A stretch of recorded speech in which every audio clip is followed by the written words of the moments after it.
stiffen enforcement for those who try to come without a legal right to stay, and to put in place a faster process, I emphasize a faster process, to decide a claim of asylum. Someone says, I'm coming because I'm escaping oppression. Well, there's got to be a way to determine that much quicker for people who are credibly seeking protection from persecution. Secretary of Homeland Security Mayorkas will detail these actions very shortly after I finish at Homeland Security. But here's one significant step we're taking.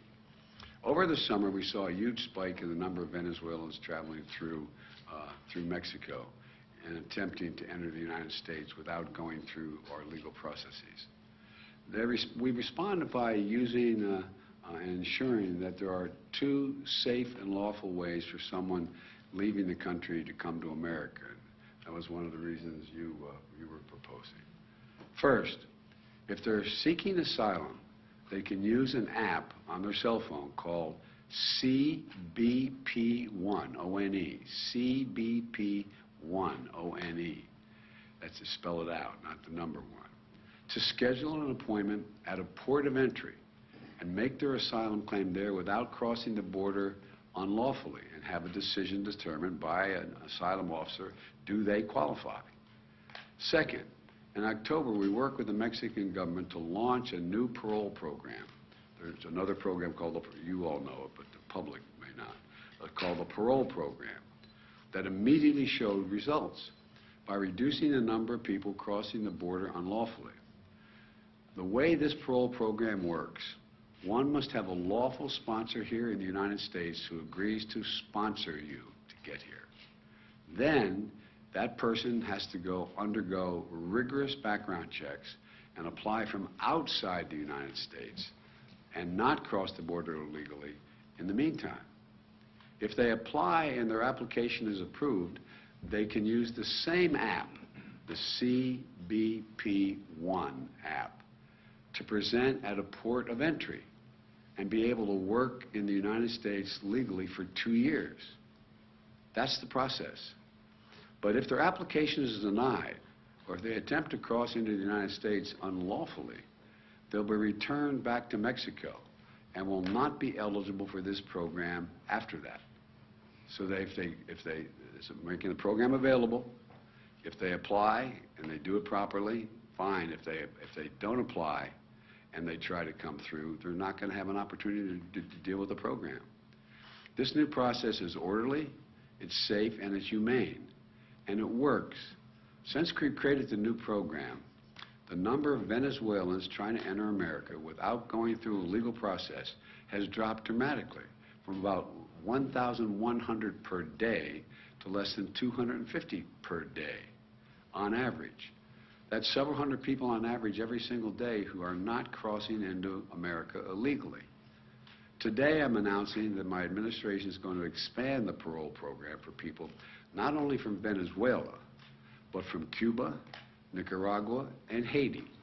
Again, these four countries, Venezuela, Cuba, Nicaragua, and Haiti, these four countries account for most of the people now traveling into Mexico to try to start a new life by crossing the border into the United States of America on the southwest border.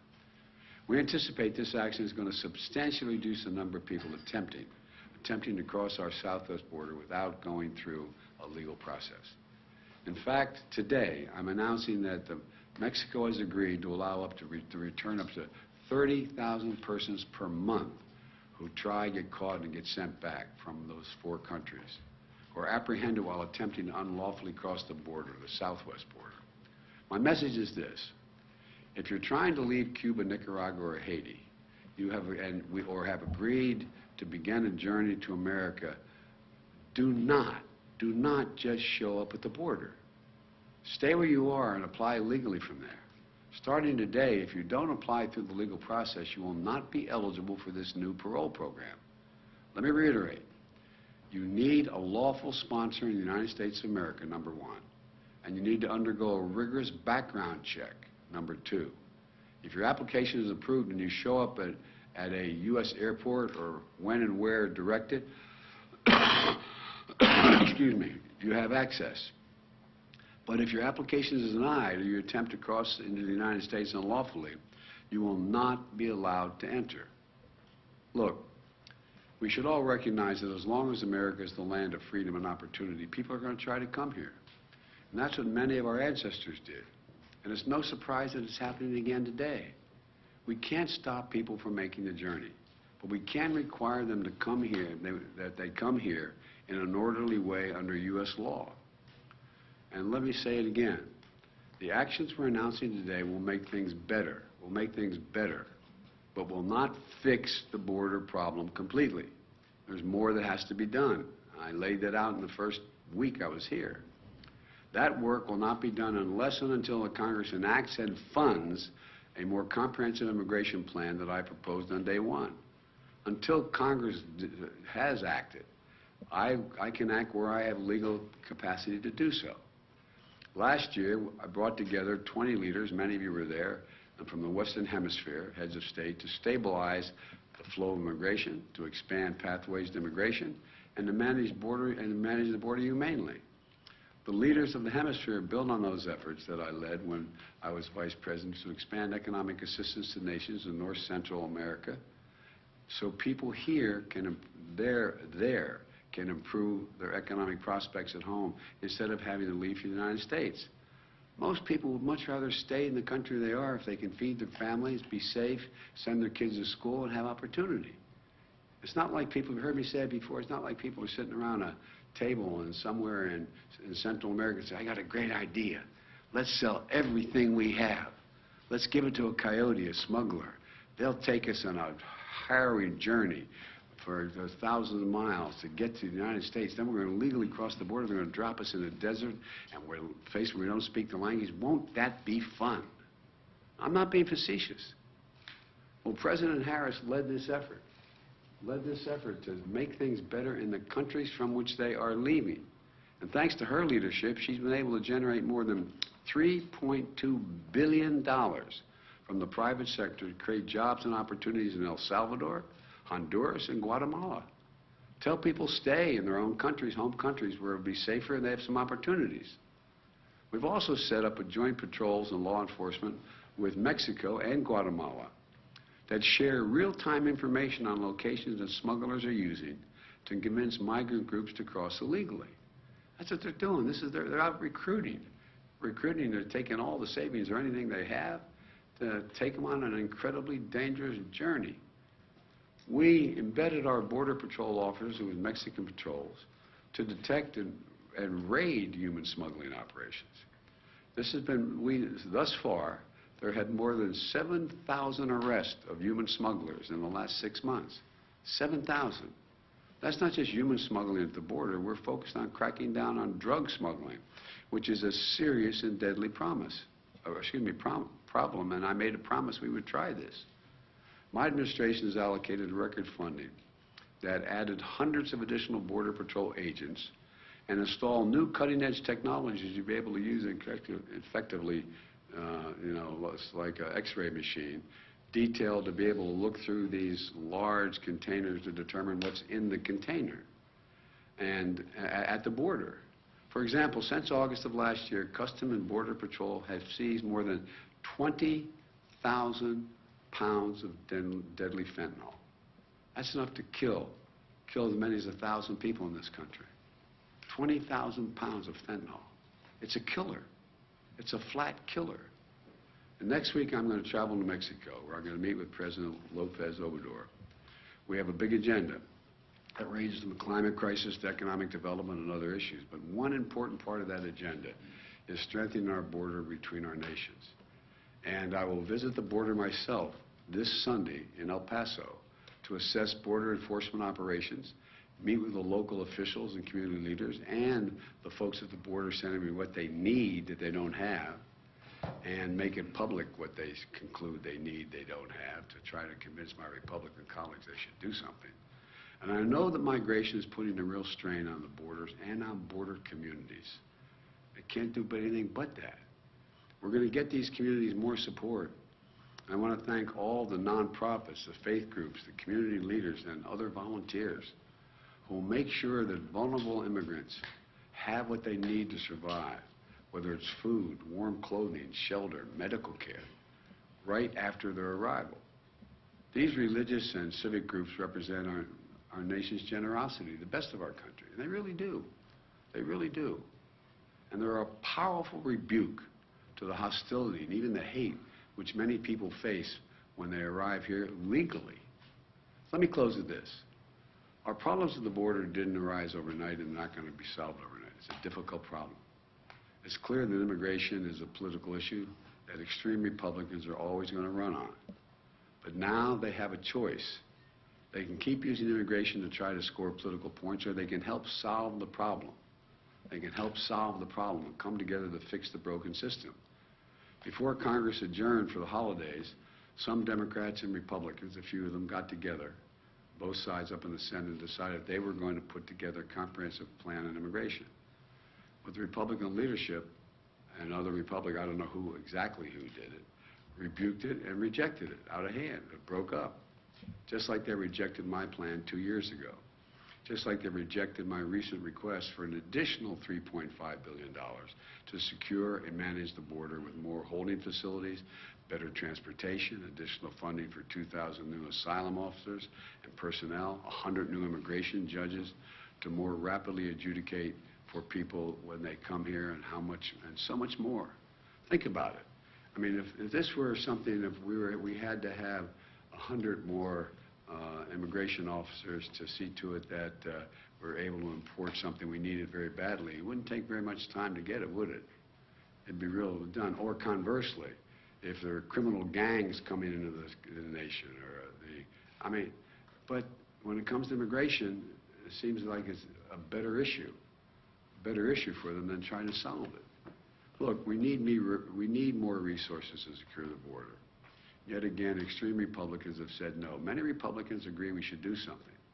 But it's time to stop listening to their inflammatory talk. It's time to look at their record. As I've always done when I'll sit down with anyone who in good faith wants to fix our broken immigration system. And it's hard. It's hard on the best of circumstances. But if the most extreme Republicans continue to demagogue this issue and reject solutions, I'm left with only one choice: to act on my own, do as much as I can on my own to try to change the atmosphere. Immigration reform used to be a bipartisan issue.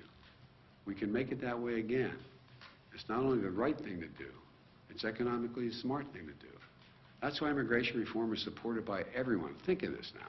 I want to remind the public. Immigration reform is supported by the American labor movement, unions.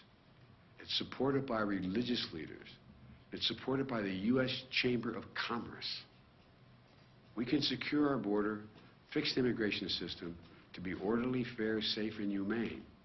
We can do all this while keeping lit the torch of liberty that has led generations of immigrations to America. Many of our forebears, many of yours. We can do this by remembering who we are. You've heard me say this a million times. We're the United States of America. The idea this is beyond our capacity, I just don't buy. We can do anything if we do it together. And you've heard me say it also many times. God bless you all. May God protect our troops. I'm going to stop here, and in a few minutes, literally a few minutes, Secretary Mayorkas and I have been coordinating. He's going to be speaking in much greater detail, and we'll take questions at the Department of Homeland Security headquarters. So I want to thank you for your time, and this is going to be this is a hard one to deal with, but we have to deal with it. I mean, it's who we are.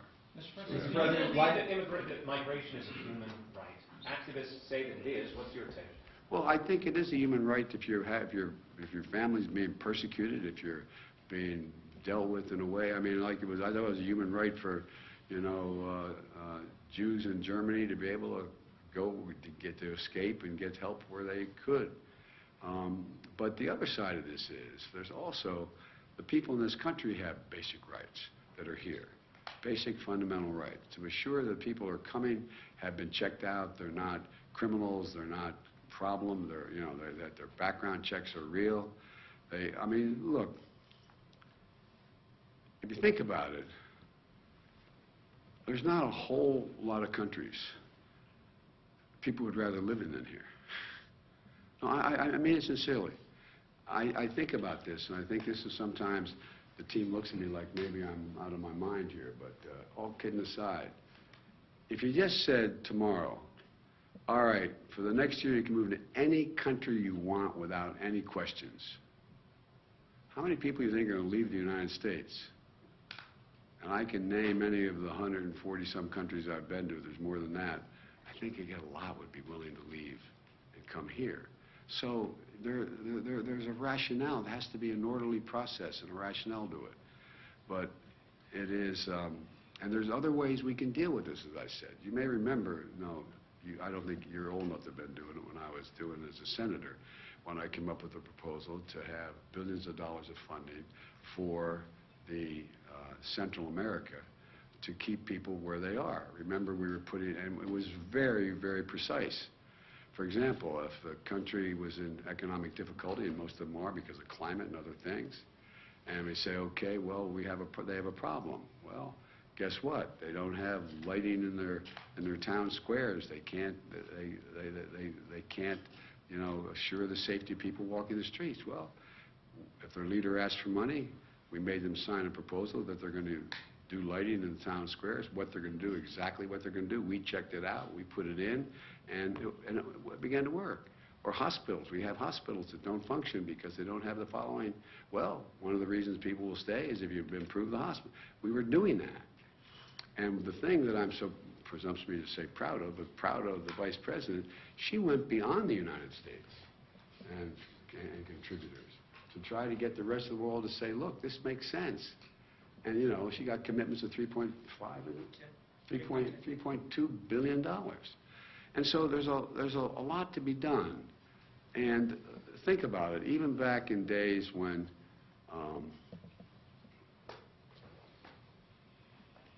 it's so easy to demagogue this issue. It's so easy to demagogue it. And you hear, you know, a number of our friends, the MAGA Republicans, talking about, they don't even want me speaking English anymore. They want me speaking da-da-da. They're gonna take over my community, my name, whoever they are at the time. Well, you know, that's what a lot of folks went through when they got here, going all the way back to the 1800s. It's not new. It's part of it's human nature and fear, but there's got to be an orderly way. And I know we can make it much, much better. Mr. President, why did you decide that now is finally the right time to visit the southern border? Republicans have been calling on you to do this since the beginning. Because the Republicans haven't been serious about this at all. Come on. They haven't been serious about this at all. I wanted to make sure that I knew what the outcome, at least the near outcome, was on Title 42 before I went down. We don't have that yet, so I had to operate. I don't like Title 42. But it's the law now. I have to operate within it. My prediction is, it's nothing particularly insightful about this, Title 42 is going to go away before the end of the year in terms of the Supreme Court, my prediction. And then we're going to have to use Title 8. 8, right? Am I right? Yeah, Title 8. 8, 9. And which we can implement what we're doing here, plus some other things. But so I wanted to make sure there was a rational way in which we could begin to announce it. But I couldn't wait once the Supreme Court ruled that they're not going to make the final decision on Title 42 for some time, for another, who knows, probably not till June, in that range, although I don't know that for a fact, to be able to lay this out. But look, my Arcus is waiting to impress you all. All kidding aside. How about Ukraine? How about Ukraine? Are you concerned about the fact that requiring an airline ticket could prejudice or sort of lean it toward wealthier migrants and yes. make it harder for poorer migrants? Yeah, but there's also ways to get to ports of entry along the border as well. I'm sorry. Okay. So the ceasefire proposed by President Putin in Ukraine for the Orthodox Christmas on January 6th, 7th, have you heard about that? Do you have a reaction to whether it's... I'm reluctant to respond to anything Putin says. I found it interesting. He was ready to bomb hospitals and nurseries and churches, and on the 25th and New Year's, and I mean, you know, I think he's trying to find some oxygen. Thank you so far. Are you still monitoring the speaker's race? Are you still watching the speaker's race? I'm following with great. How can I say it? Attention. Attention. Mr. President, have you decided? Thank you very much. Thank you.